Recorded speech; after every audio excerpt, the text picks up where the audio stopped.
Un tema recurrente es si es posible defenderse a mano vacía de un arma de fuego. Si el atacante, yo tengo esta distancia y él ya me está apuntando con el arma, yo aquí estoy muerto. No, a ver, nadie va a esquivar una bala. Y si alguien lo hace, que nos lo enseñe. Eso es imposible. Cuando sí que podemos tener alguna opción es cuando el oponente no tiene una intención expresa de matarnos, sino de amenazarnos, y es tan consciente como para acercarnos y cerrarnos la distancia del sol. ¿Cuándo podemos actuar? ¿Ahora cuando se ha puesto aquí a quemar ropa? No, aquí también estoy muerto. Esto que se ve a veces de hacer no sé qué, yo aquí estoy muerto. De aquí a un tiempo haremos una visión con una pistola que dispare balas de juguete para que se vea más claro, pero de momento empezamos con este vídeo. ¿Yo cuándo voy a poder moverme? Si os fijáis, cuando él se acerca y va subiendo el arma, hay un momento en el cual él, cuando se mueve, sus pies están alineados si no tiene base. Si yo intento hacer esto, por ejemplo, aquí, yo aquí estoy muerto.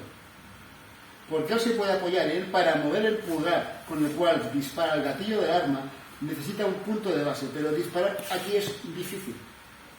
Es lo mismo que desenvainar una espada. Según la posición va a ser muy difícil.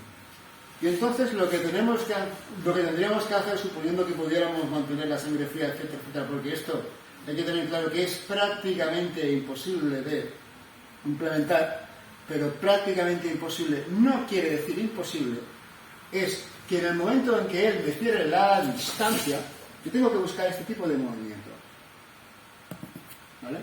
Y no centrarme en el arma, como se ve a veces en muchos vídeos y tal. Esto no corta, esto dispara. Y la parte peligrosa es la que está para allá. Si yo consigo entrar en este radio, lo que me preocupa es la capacidad de respuesta del oponente, no el arma en sí, a no ser que utilice como una porra. Yo lo que tengo que buscar es de cerrarle la distancia, y a partir de aquí, pues, por ejemplo, está siempre fuera del rango de acción del arma, y aquí, pues, yo puedo desarmarlo, si procede, meterlo en un viaje con el arma que es guía. Un poquito del movimiento. Por cierto, si estuviéramos con armas de verdad, esto no se entregaría así, ¿eh? Siempre hay que darlo igual que una arma blanca, con cuidado. Entonces, repito, la mecánica, yo tengo que cerrar la distancia. En este caso, si lo hago bien, él no me golpeará con esta mano. Nos ponemos al revés, que se vea lo que quiero decir. Si lo cojo y esto lo hago de cualquier manera, aunque yo pueda quitar esto, me va a pegar una hostia con la otra mano o con la pierna, como que tenga un mínimo de conocimiento. Pero si el movimiento lo hago correctamente, yo lo que voy a provocarle es esta respuesta. No voy a hacer que él se pare, se tire para atrás. A mí me interesa tener este control de la columna. Tengo que tener este atento.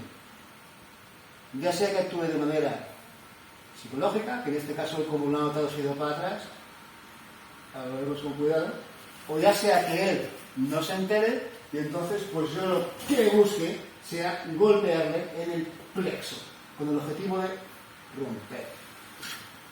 Si hablamos de un oponente que viene con un arma a matarnos, la reacción proporcional es esa. No es imprescindible matar al tío, pero si se queda por el camino, pues no hubiera venido. A partir de ahí la respuesta. Yo tengo la entrada y una vez acá subo por encima del codo para tener este control, que yo domine todo esto, tiene este alto, paso por acá, que no me pueda disparar nunca, flexiono esta mano para que le cueste cerrar el dedo del arma, y aquí cuando bajo puedo meterme un viaje y cargarme al tío, o puedo optar por hacer pistura grande, siempre controlando la dirección del arma, desarmar y lo dicho, o le doy, o simplemente espero a que alguien llame a la policía y si se mueve pues le pego el tiro.